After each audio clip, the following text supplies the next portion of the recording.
All right, folks. Big Paul here today with Cris Edmonds, lead mountain dog trainer. What's up, Cris? Doing well, man. Excited to get on this podcast and talk some bodybuilding. I know, man. I'm such a bodybuilding nerd, dude. It's my hobby. I run an IT company for my primary business, and it's just all I think about all day, every day. I'm such a dork, and I never would have thought that talking about it on YouTube would have yielded any money or anything. I just did it because it's a funny story, because my training partner got annoyed with people coming up to me in the gym asking questions, because I used to train some people locally. Right. And he's like, man, why don't you just put some videos up on YouTube and tell the people just to watch the videos there? And then the channel just blew up. It was an accident. It was a complete accident. That's crazy. That's cool. So I guess people like bodybuilding as much as I do, at least some. My girlfriend gets tired of it. Yeah. I'm sure my wife is like, man, you got to stop talking about this shit with me. Go tell your friends this. Yeah, my girlfriend's really tolerant. She's quiet. She'll just get quiet. Then I know, I'm like, yeah, she probably doesn't want to hear about mTOR and muscle protein synthesis. Right. So I probably should shut up and move on to another topic. I've got some other nerds I can talk to that shit about. Right. So what are you doing now? Are you primarily training, or are you doing any competing yourself? So right now I went through this pretty extensive diet phase of where I strip all the body fat off. And then right now I'm in the process of a rebound. So I was out. That's the fun part. Yo, 100%, man. Like, I think you almost forget when you're just in that deficit for so long how it feels to be like full-blown pumped in the gym. Like, you think your pumps are good, but then it's like, oh fuck, look, there wasn't even sniffing where I am now. Now, do you get like this? For me, like, I get towards the end of the off season, like when I'm probably full bloat lord, and the pumps start to go away. Like, it just gets really hard to get them anymore. It's really interesting, right? Like, so I think it's one of those things that I just talked about, but on the opposite side, like, you don't realize that they're diminishing until they start coming back after you drop that initial 10, 15 pounds of just water and bullshit fat, I have to wonder. I mean, it makes me wonder if it isn't insulin resistance or what the hell is going on, or maybe you just like, I don't know. When you're coming out of the rebound, I mean, everything's working optimally. Your gastric emptying is at an all-time high. Your insulin sensitivity is at an all-time high. I speculate that I don't have any evidence of this, but I would imagine that myostatin's probably low. I want to assume yes. Yeah, and it's just a prime environment for growth. I always laugh when you hear these, like, when I'm gonna say really smart people talk about like there's no like post-show rebound. I'm like, are you serious? Like, you just don't know how to manage that time properly then. No, I mean, it blows me away. I talk, Justin Harris is my coach. Right. And I was always kind of scared coming out of a diet to start pushing food. And Justin's just like, we're going full throttle, man. Right. Coming out of a show, I mean, this is the best time to put on size. And I was like, all right, if you say so.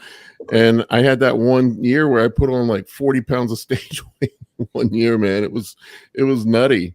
It was absolutely nutty. I felt like I've been shooting myself in the foot and doing it wrong my entire life. Yeah. I had this in 2019.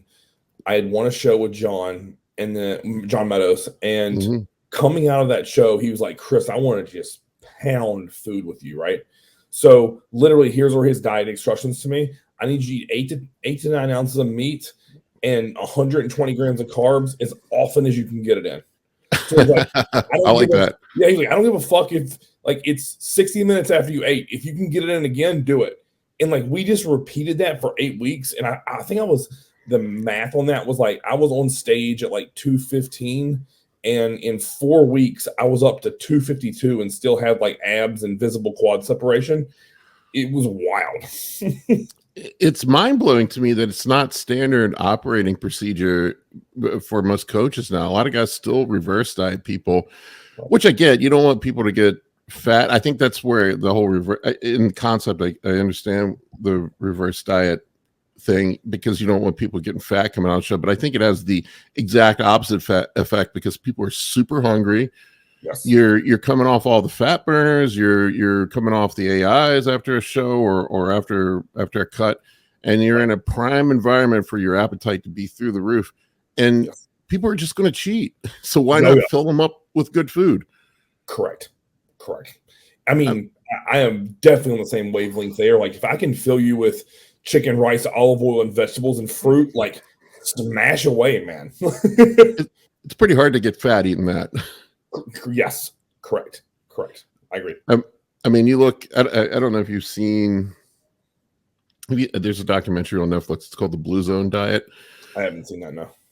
It's interesting, and they studied like places around the world where obesity is low and longevity is high, and basically those places eat meat, beans, and rice. That's what they eat.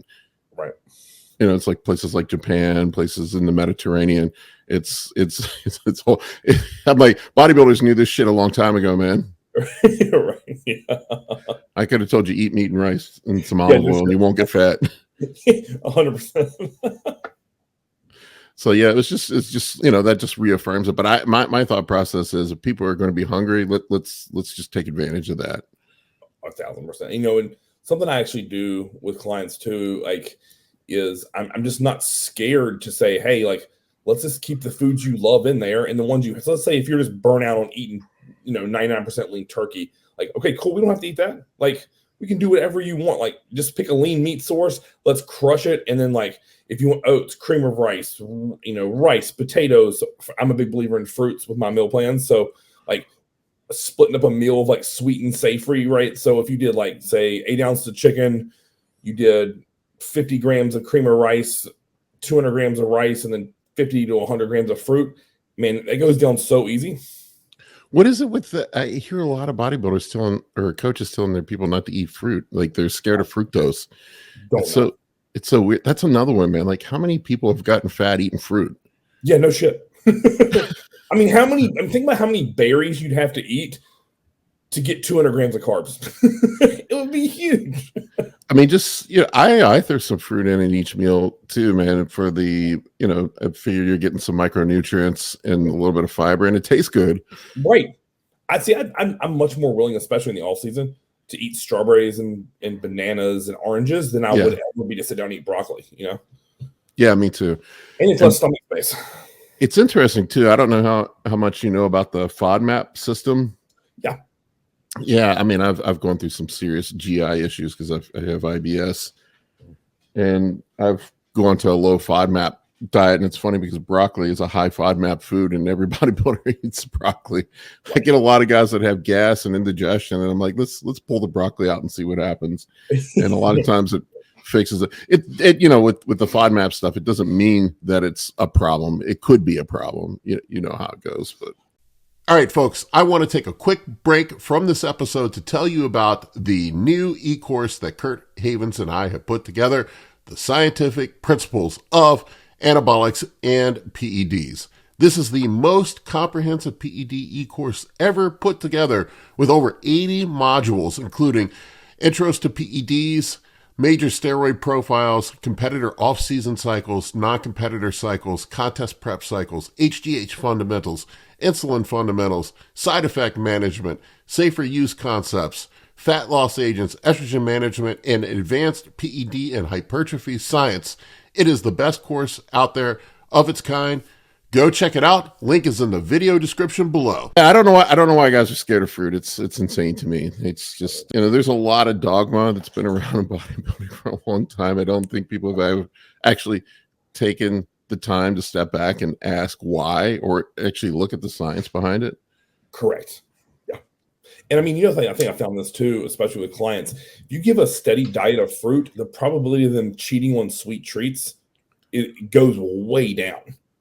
Yeah. It's like, oh, I had something that satisfies that urge.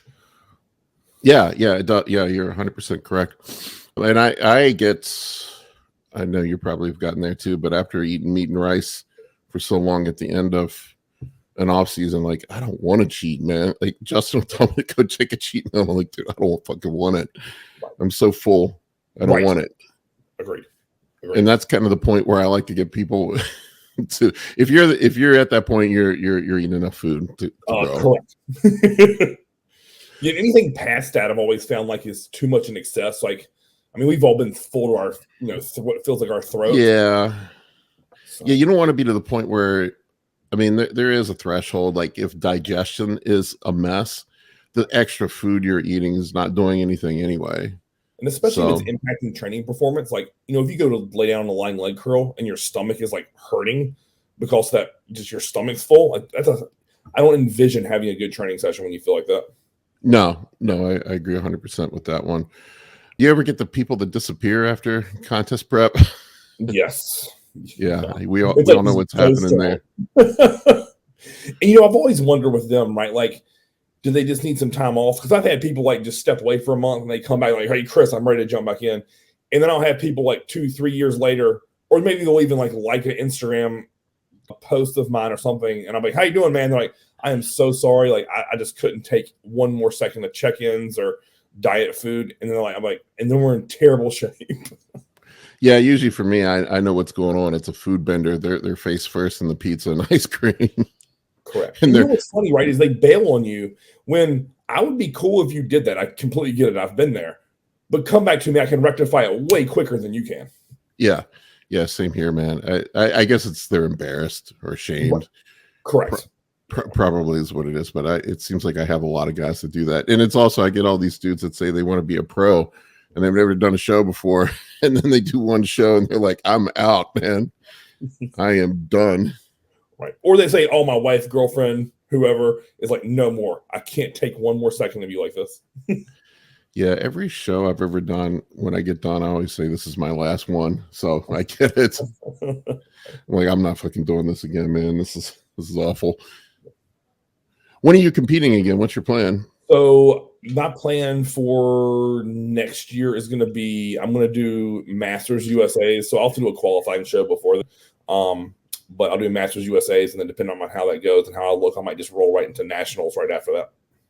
Yeah, that would be a good plan. Man, Nationals this year, holy crap. That was a stacked lineup, man. Yeah, that was a lot of big boys there.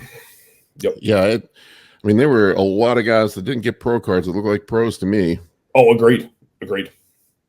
Yeah, that was nutty. I didn't realize they didn't have a Masters division. It was just regular. So yeah, just open. Yeah, Masters USA's, that was actually my first national show, so I didn't know what to expect. Right. It was I mean, I've had clients compete in national shows, but I've never actually done one myself. So that was an interesting experience. I just went in, I told myself no expectations, whatever happens, happens. Right. And I was surprised. There was a lot of good quality guys. Your guy looked really good. Yeah, man, I was really fortunate. I've been with Cris, so him and I have been friends since 2019. And then when John passed, he came on with me and did training. Like, I just wrote his training programs. Mm-hmm. And then after a year of doing that, he was like, "Man, I just want to switch over and do 100% with you." So we had done Masters USAs in, 2022. And he got second in both classes. And then this year he got second in 40 and first in 45. So we were really pleased with what he brought up. They told him last year, they wanted bigger shoulders, bigger arms, better hamstrings, and we fixed all that. So now the feedback from Sandy was they want his back blown out. And I said, "Fine, fuck it. We're just going to blow out his back." that was the same feedback I got, more back. Right. I mean, they got Juan. I've been texting back and forth with him. His back was pretty ridiculous. He had I noticed they kept running us through the back double bicep. They did. Right. I think they did it 3 times, and that was that was definitely what sealed it for him. He had really good condition. Yeah, he was great. And again, I always try to take my bias out of it because we'll look to our clients. Obviously, I mean, everybody that's on that stage thinks they won, right? Right. Yeah. So we got back to the room. We assessed the video. So I was in the front row of VIP, right behind the judges. So I feel like I could really have a good assessment of what everything looked like. And I was like, "Man, fuck it. We just got to come back and just slam the fucking door." So he's gonna do North Americans, and then we'll see how that goes, and maybe keep going if we need to. Well, bigger and shredded always works. Correct. Exactly. Yeah, I just went out there with the intention just to have fun and meet some people, and just whatever happened. I was a little disappointed. It was only me and one other super heavyweight, but Hey, it's always interesting. Like, I guess when you're in those like 45 plus classes, like super heavyweight's hard to hold on all that tissue, you know?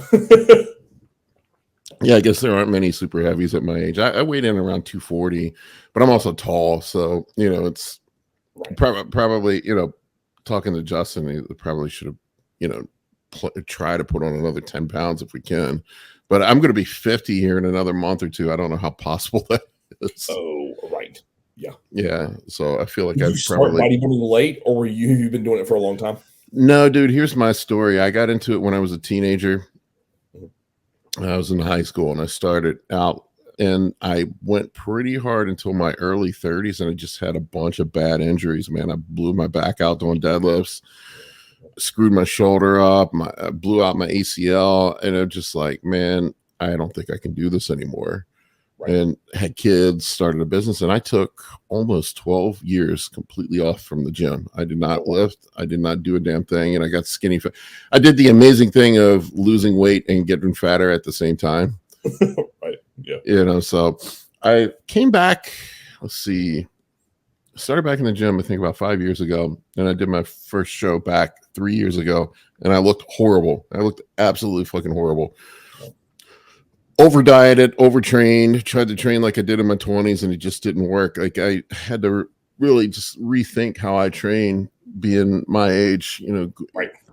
And it's probably counter to the probably the way that John's training works. I've done some of John's programs before. I remember doing the creeping death thinking I was going to die, but I actually pulled back my training a bit, lightened things up. I stopped training to failure on everything. And went to more of a volume-based training, mainly just to work around injuries, man, because I just could not stay in the gym training the way I used to train, to failure on everything, heavy, slag iron, that kind of style of training. It just didn't work for me anymore. I just kept getting hurt. So I had to, I'm like, well, this is not fun if I'm just hurt and beat up all the time. So I'm just going to see what I can do with this and really focus on the nutrition and be intelligent with the PEDs. Right. And that's where I went from it. And it seems to have worked. My body responded well to it. So, like I said, I have no aspirations. I know there's no Olympia title in my future. I'm just out there having fun, man.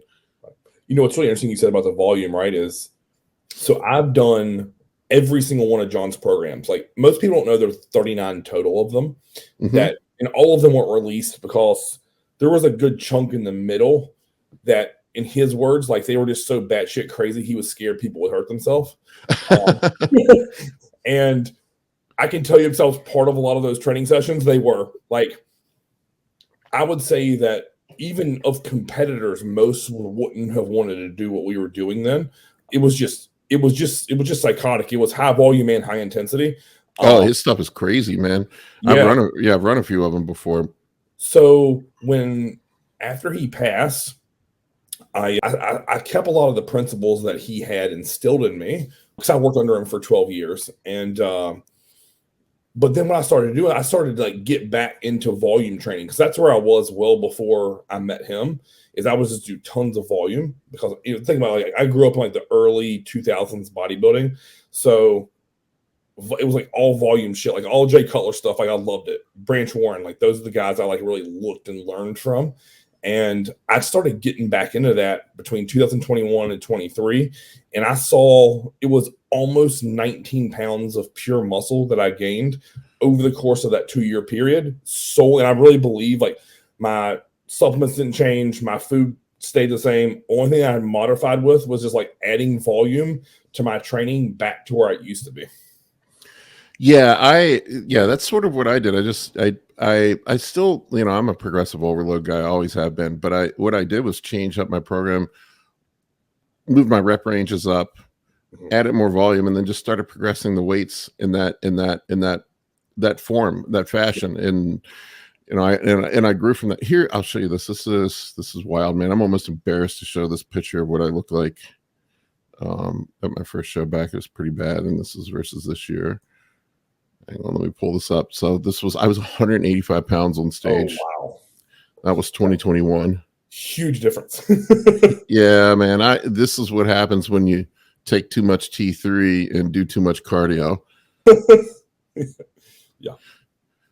Yeah, but it's, this is a pet peeve of mine, man. And you talk about John going hard and training hard. I get these guys I see all these gym bros that are just obsessed with overtraining. And I'm like, I go to the gym and I look around, dude. I don't know about you, and maybe I'm just being the grumpy old guy, but I don't see anybody at the gym I'm looking at. I'm like, man, that dude needs an extra day off. That dude needs to hold some back. I just don't see it. Agreed. I mean, the days of like walking around and seeing guys carry a trash can on leg day between stations, I can't remember the last time I saw that in person. No, I'm not saying that's always the most productive way to train, but it's just right. But it's just like these dudes that are chronically, it's so weird to me that bodybuilding is the only sport where people are afraid of working too hard. You're right. Yes. Yep. I'm like, get to that point where you're working your ass off and you'll know you've taken it too far. But I don't think, looking at Instagram between sets and, like literally I'll see people that haven't even broken a sweat when they do leg day. I'm like, how is that possible, man? You are not overtraining. Yeah. I've always found it's interesting, right? Like you see almost no one sweating, no one focused. And it's always just like, oh, I'm going to go check out that girl's ass in those fucking Lululemon pants across the gym. And then I'm going to go talk to someone. And then it's like, I'm like, this isn't a fucking Starbucks, bro. Like, you can't have a 15-minute conversation between a set of bicep curls. Stop it. Yeah, I mean, I'm probably the grumpy old guy, but I just tell people, I'm like, work harder, man. Find out where that limit is. I think it's good to know where that limit is and then pull back. I came from and it's funny because I wouldn't say, I talked to John casually because I go way back on the message boards. I used to be a mod on Intense Muscle way back in the day, and John was on there all the time. I remember him, Mountain Dog 1. I remember John on there. It was him and Scott Stevenson and Dante Trudell and Skip Hill and all those guys that were on the boards. And Dante used to train me, and I used to I did DC training for years. So that is another level of intensity. Yes. That is, you leave nothing to chance with the DC training. Agreed. I mean, I think anyone who's done that or taken a true set to failure understands that difference, but you only know it once you've reached that level. Yeah, you have to do it to know it. Right. And I see like, you said you feel like they're going to be old man. Like that's where I feel like I am. I see all these people talking about sets to failure, and I'm like, I've yet to see you post one set where you didn't have 5 reps in the tank. Like, gun to your head, you could have done 5 to 10 more. I just know it. Like, the shit wasn't even hard. The fucking bar didn't even slow down yet. But, yeah, I mean, it was interesting. I had Mike Israetel on yesterday. I interviewed him. I'll have that interview up shortly. But we were talking about it, and it's like I've been doing more of his style of training program, and people think it's soft, and I'm like, I see Mike puking in trash cans. I mean, you do 5 sets of hack squats, within 1 or 2 reps of failure with you got 6 plates on each side. You're going to be mashing the gas pedal and puking in the trash can. I don't know if you're doing it right, but it's just I've tried to be more intelligent with things. Not such a meathead like I was when I was younger, but I do think you need to go through that phase. And I also think and you could speak to this, I think there's various phases of bodybuilding you have to go through. I think that beginner phase, you have to find out where failure is.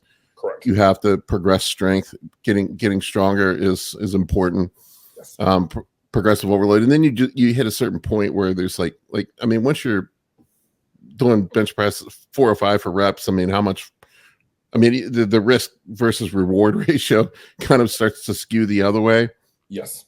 Whereas where you're doing 135 to failure, that's a different world. There's very little risk there. So I think your training has to evolve as you mature as a bodybuilder. That's sort of my thought process. I could not agree more. Like what I've found as I've gotten older past 35 is the exercises that I take to true failure are way more intelligent. You know what I'm saying? Like I'm not going to do a bent over barbell row till I can't stand up straight, or an RDL, for example. Like I'm going to do a chest supported row. I'll wear that thing out till I can't even move an inch. So it to me, like you were saying, like as you evolve and mature, like not only do I find that you can take a muscle to that level that it needs to be taken to in a quicker fashion, meaning you don't need as many like primer and feeder sets and honestly work sets for the most part. But then you're even more dialed into that tissue, and then you just kind of pick and choose, or at least that's how I do it, is I pick and choose what I do progressive overload with versus what I do volume work with. How old are you now? 39. 39. Okay. Yeah. It was me. It was probably, I don't know. It was definitely in my late 30s when shit started breaking. You know, it was mid 30s, late 30s. And I think it's miles on the tires that probably get you more so. I hear people talk, I think it was Scott Stevenson talking about training age. Mm-hmm. You know, so once you've trained a certain way for a period of time, then you kind of got to rethink some things. For me, like one of the things I evaluate too now, and this is something I learned from Dr. Mike, was the cost, the injury risk cost and the fatigue cost of an exercise. So like I look at something like flat bench presses now. I'm a strong bench presser. I always have been. For a guy with long arms, I don't know why, but I could move some weight on bench press. But at this point in my life, like I've had a couple close pec tears. Like I look at it and I'm like, man, is it really worth doing flat barbell bench presses and ripping my pec off the bone? And that's it for me for bodybuilding at this point in my life. Right. Yeah. Right. You know, but like I said, like there's a huge risk difference between 185 and doing 405 for reps, right? And going to failure with 405. Yeah, I mean, it's that cost reward of like, how much more tissue is this going to put on me? If I programmed, let's say, if you're just talking about like exercise selection in general, like, so instead of doing that first or second rotation, what if you took that and put it at the end and really slowed the negative down, right? Yeah. So you can still do it, but it's just you're forcing your body to do less load and still get the same amount of effort exertion. Exactly. In my mind is how I look at that. Because I think there's all exercises that we love and feel and connect with. Like for me, I love heavy like incline dumbbell, barbell, and dumbbell bench pressing. But now instead of doing it first or second, I'll do it third after a machine press, after a fly, and it limits that load. Like so, I'm not having to pick up the 150s, 160s. Like I can come down to like 130, and it still crushes my pecs. Yeah, I've had to give up barbell bench presses. It was a sad day, man. I haven't done them in a couple of years because my shoulders are completely wrecked, and I've had a couple minor pec tears, and I'm just like, man, I can't risk that going forward. It's funny because the one little pec tear I have up on the top of my pec, it actually looks like a striation, so it kind of made my pec look better. Yeah, it's like when you tear a hamstring and it looks like it gives it more like nasty cuts in the back. yeah. I was laughing at that because you can sort of see where I ganked it. Let me pull that one up again. Let's see. I don't know if you can. Let me pull this. See if I can zoom this in. And that's not letting me. You can see here where I tore it a little bit right across there. Oh yeah. Yep. That's great. Yeah, it's not like that on the other side, so it actually makes it look like a striation. Yeah, that's a win. Yeah, that's a win, right? I just don't want to rip the whole fucking thing off now. No. Have a big old huge divot crater. You're not good. Oh God, you see the guys like that too. I feel bad for them. Yeah, it's like even if they repair it, it just never looks right again. No, and everyone I've ever had that has had that happen, they're like the connectivity to that pec is just horrible. Like they just can't feel it anymore. It's almost dead. You had any big injuries? So I tore my left erector at 23 doing a rack pull. That's not fun. No, that was pretty awful. What did they do? Could they do anything? No, literally just said chiropractic work. Yeah, I was to say I don't think they can repair that. No, you just had to chill with it. So, like I've had to deal with that essentially my whole bodybuilding life. Because I started bodybuilding roughly at 19. I say roughly only because I didn't really know what I was doing. Yeah, it was about the same for me. I was in high school, senior year, I think. I was cruising at like early 20s, like making good progress. And then that happened and that kind of like set me back because not only did that impact my back training, like I was a big squatter. So like I love squatting. I connected to it. Like, and me being a dumb meathead, like just kept banging squats into the ground. And then I would just randomly just have that erector would spasm really aggressively, and then it would almost shoot my spine out of place, and it looked awful. I looked and felt awful, and I couldn't even walk right for like a couple weeks at a time. And I went through that on and off for the last essentially 2 decades. Do you still squat or no? No. It's funny that most bodybuilders eventually get to the point where they stop squatting. I used to love squats, man. I squatted the fuck out of stuff. Same. But it seems like most guys end up on hack squats and leg presses. You know what's really funny is I think when I was 28 and I was in Ohio with John, and he looked at me and said, "When are you going to stop being married to that barbell? Because you're just getting injured with it." And I was like, man, I'm going to lose my legs if I stop squatting. I'm not going to lose my best body part. And he's like, I swear to you, if you put the same effort and energy into the leg press and hack squat, you will see no loss in size and it may get better. And he was right. Like, my legs have gotten better because of it, meaning quads specifically. Well, squats are another exercise. If you think about it, if you like take a step back and kind of take a deeper look at it, it's a very high energy cost movement. I mean, you're loading your spine, you're I mean, it's every muscle. It's not just your quads that are working. Everything's working on squats, and the systemic fatigue that you're placing yourself under with squats, and then the injury risk too is very high, as you found out. Yeah, it's very high with squats. Although I see more people get hurt on bench presses than I do on squats, ironically. But I think what you find is it's like the way I look at training is I have a budget to spend. It's almost like a bank account, and there's only so much I can spread that budget around. And squats are very expensive on that budget. Yes.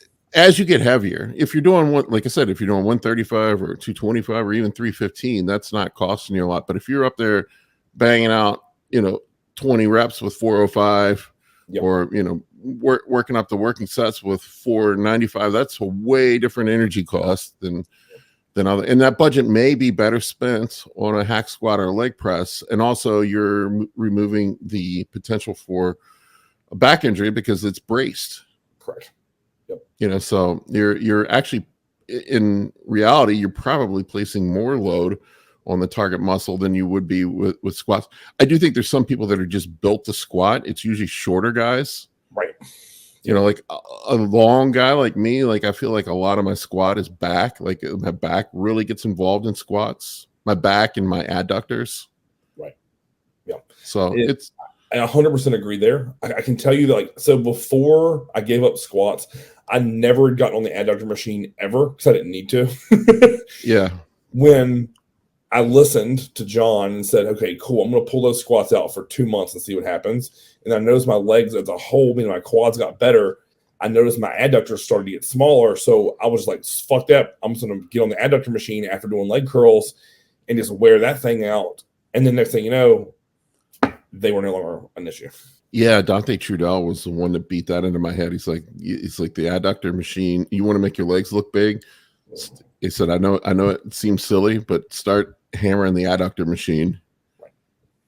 Hammering the adductor machine. Keep doing, work those adductors. So, when you look at it, if you look at the anatomy of the leg, the adductors almost make up a third of the total leg size, but yet nobody does any specific adductor training. Yeah, I'm a big believer in, if any of my guys have really poor adductors or just smaller legs in general, we'll go leg curl, adductor, and then right into a leg press or a belt squat with a wide stance and their toes out, just to continue to crush that adductor. And what that does for their leg size over the course of a year or 2 years is very dramatic. Yeah, and what I'll do, I do something similar. Like what I'll do is the adductor machine, and then maybe I'll do like a goblet squat or a sumo squat. Right.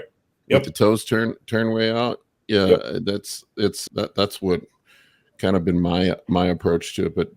But yeah, it's interesting that people completely ignore their adductors. To me, I don't see many people doing specific adductor work. No, and you'll see it on stage too. You'll see the guys posing where they have the gap between their legs. Yep. And especially from the rear, right? Like when you do a back double and you can put your fist between a dude's legs, yep. Like you have to thicken up those adductors. And well, it could also be a shitty posing thing, meaning your feet are too far apart, obviously. But a lot of times it stems from not having and knowing how to contract and flex and pose that adductor.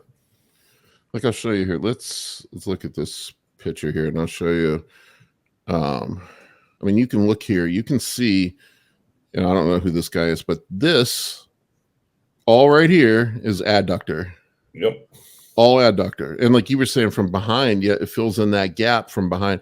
I still am deficient in that area. I need to bring up my look from behind. But yeah, it's, if you want to fill out your legs, like this is quadricep, which people focus on, like, you know, vastus medialis and lateralis out here, but people forget about the adductor. Right.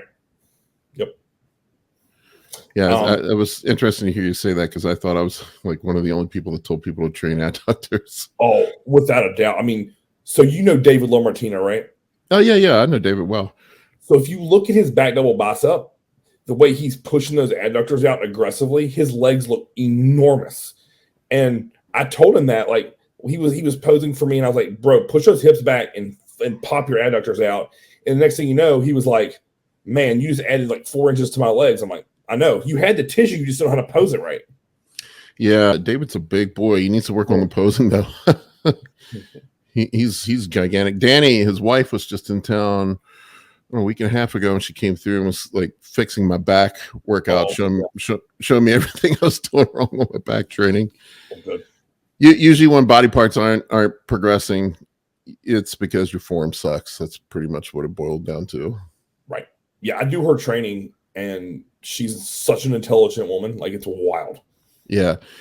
She like kind of blew my mind open on some stuff. Like, showed me like on my rows, like I was rowing with my rear delts and my traps and not my, you know, my rhomboids and stuff. And I'm like, all right, well, that explains why my rear delts are big and I don't train them.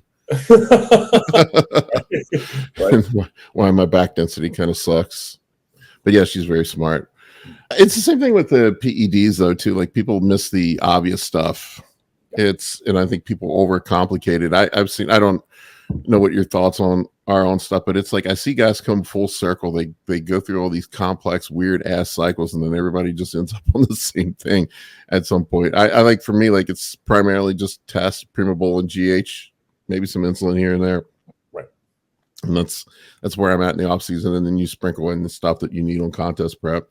You know, we all know stuff can get a little nutty at the end of contest prep sometimes, but even that I don't even get super complicated with. Right. It's just adding, you know, pulling back the test a little bit and adding some DHT derived PEDs to dry out, and that's pretty much how I handle it. And then just pushing the doses up as you get bigger. You know, I was really fortunate to be around John at a young age, and he really stressed to me the importance of like pharmaceutical grade GH and the difference between using generic versus Serostim, like how big of a gap that truly is. And go ahead. Yeah, I was gonna say I ran Serostim on contest prep this year. It's the first time I've ever used it. It's incredible, right? Yeah, it's a difference. Yes, and so many people want to fight it because the price tag or sticker price, whatever you want to call it. And they're like, oh, well, it's, you know, so and so said this red top generic it tests at 98%, and I'm like, I don't give a fuck, and just try it. Like, literally, there is such a drastic difference, and then anyone that does that always comes back and tells me this thing. Are you ready? You can push food super, super low, and you'll still be round. Like, yeah. You can't argue it. Like, I can take mine or my clients' calories and just crush them as long as they have 4 to 8, maybe 10 units of Sero a day. Fullness is not an issue. Yeah, I ran 9 units of Serostim on prep this year. I've always run generics because I just had a hard time justifying the cost, and it was the same deal. Like, one of my friends, he's like, I'm telling you, even though the tests say one thing, he goes, just try it. Correct. Yep. Just try it. And I'm like, all right, I'll try it. And it definitely made a difference. I guess, you know, you hear guys talk about that 3D look, like you just have a more round, full look on Serostim. I don't know what you'll have to talk to Kurt Havens. He's a guy I collaborate with and do some stuff, but Kurt does research on this type of stuff, pharmacology. Okay. And specifically, I mean, that's what he does for his career. I mean, he's studying, I think he's finishing up his PhD in endocrinology, but Kurt talks about, we talk about GH all the time. It's interesting. But yeah, I definitely noticed a difference. So that is for sure. When do you like to take yours? Do you do it post lift in the morning? at night? You know, I played around with it. And I was doing splitting it up in 3 doses, morning, pre-lift, and then night. But now that I'm in my off season, I'm just blasting it all at night. The reason I mean, if you look at the instructions, that's what they say. Have you ever looked at the instruction packet inside of it? Yes. Yep. 18 units before bed. That's what it says. Right. 18 units. Can you imagine how pumped your hands would be if you ran that much? As a normal unit? I don't know if you've watched Chase Irons at all or not, but Chase is on our podcast. He's been running 18 units of Serostem for the last 7-8 months at pre-bed, and he has just transmorgified, man. The dude, like, he went from like being like 240 kind of soft, and he's like 270, 280 chiseled out now, man. It is wild. Yeah. But that's what they get. That's what they prescribe HIV patients, 18 units before bed. That's why it's incredible, right? Yeah, and it's all one dose. Yeah. Yep. It's all one dose. The reason why I have been not splitting it up here, like if you look at the pharmacokinetics of it, it's peaked and out in 6 hours, somewhere around. I don't remember exactly. But the reason why I have been doing it that way is because I'm just so damn tired. If I take it during the day, I can't function at work. So that doesn't work for me. So I'm just like, well, fuck it. The instructions say all 18 before bed. Let me just split that in half and try that and see what happens. And so far, so good. I like to do it post lift. So that way I do it immediately post lift on my last set, come home, eat 25, 30 minutes later, and then I'll literally take the best nap of my life. Man, you sleep like a baby on it. Yeah, you sleep like a baby on it. Yeah, I usually, the way Justin does his system, we do carb cycling. So on my high days, we're running insulin. Right. So on those days, I'll take it with my insulin pre and post lift. Oh yeah. But otherwise, it's before bed is what I've been doing. Yeah. You know, John, that's something that John used to always tell me, and I think I've seen the same thing. Like when people ask, when do you do it? It's like, just get it to fuck in you, and then you're good. Yeah, I think people get too much into the weeds sometimes on stuff. Right. I mean, I doubt Ronnie Coleman was worried about GH timing. Right. You know what I'm saying? Yeah. If you have elite genetics, it doesn't really matter. No. It's hilarious. It's hilarious listening to some of these old guys that were the top pros talk about, like, if you actually get some of them in conversations about what they took, they don't even know, half of them. No. I heard an interview with Jay Cutler, and I love Jay. Jay's one of my favorite bodybuilders. He's a super nice guy. I've met him a few times, but I heard him, like, you know, and maybe he knew, or he was just playing coy, but I heard him saying that he never took Tren, but then he was talking about taking Parabol, and I'm like, that is Tren, man. Right. Right. Yeah. You know, so I don't know. Maybe it could have been just him playing coy. Right. I was laughing. He had Meadows on his podcast recently, and Meadows was saying, Jay, didn't you take 200 milligrams of Anadrol a day at one time? And Jay was like tap dancing around it, like, oh yeah, and then he changed the subject. Right. Yeah. Can you imagine how wrecked your appetite would be on 200 mgs of Anadrol? Oh my God, man, I can't run orals in the off season anymore. No. Like I don't know why guys, maybe some Anavar pre-workout here and there. Right. But I used to run a lot of Anadrol when I was younger, but it just, like, within a week, I don't want to eat. Yeah. Yep. I just have zero appetite. It's the same thing going into shows, like running the orals, going into shows. Like, people are like, aren't you hungry? I'm like, man, I don't eat. I was struggling getting down the food I was eating. Right. I didn't even want to eat, man. And then, 2 weeks after coming off the orals, the appetite starts coming raging back. But yeah, Anadrol just nukes your appetite. I will actually use that as a side effect for my clients who have giant appetites post-show, like for those first 2 weeks, is they'll do like 50 to 100 mgs of Anadrol. Oh, that's a good idea. And so what I'll do is while I'm ramping their food up until it gets to their food where it's like really high to where they're satiated, run that Anadrol. So not only are you getting the cosmetic benefits, the strength benefits, but you're getting that, like, it's killing your hunger. And post-show, it's not as much. Like, you'll still be able to eat all your meals, but it's not like you're not food focused as much, Yeah, that's an interesting idea, man. I like that idea. I stumbled across that just like I was thinking about it one day, and I was like, man, like how can I kill this kid's appetite because he literally was eating fucking everything. And I was like, you know what? I was like, add 100 mg of Anadrol pre-lift. And then he got back to me. He's like, Chris, I'm not cheating anymore. I'm not thinking about food at all. And I'm like, weird, right? I like that, man. That's a clever idea. I never thought about. I usually pull people off the orals because I want to let their liver clear out. But that's an interesting idea. Because most people will crush me for that when they say, Chris, like you got to chill out with that. But in my mind, like not only am I keeping their scale weight down so their blood pressure through the roof, but they're not eating garbage, which is going to just make you feel awful. I mean, if you gain 50 pounds in 2 weeks, you're telling me that's worse for your health than some fucking Anadrol? I just don't believe it. No, it's not. I've literally had people put themselves in the hospital post-show. Yeah. Oh yeah. I'm sure you have too. Yep. I had a guy, still client of mine, still friend, so I won't say his name, but he did the Larry Wheels thing. He put on like 50 pounds in a week.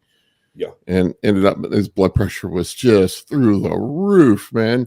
Yeah. You know, like 200 over 100. And he's like, what should I do? And I'm like, go to the fucking hospital. That's what you should do. Yeah. I bet you his ankles were enormous. Oh man. I remember he sent me videos of it and he was pushing his finger in on it and it would just like these giant pitting edema. It was crazy, man. It was insane. I'm like, dude, go to the hospital. Yeah, immediately. Yeah, and they put him on some diuretics and flushed him out, but it's just all water.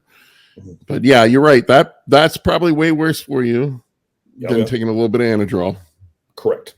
And it's always been my thought process. Like, and it's worked so well for so many people. And a lot of my clients have gotten some like freaky like post-lift photos just from that. Because I mean, Anadrol is going to like just blow you up in terms of the muscle volumization.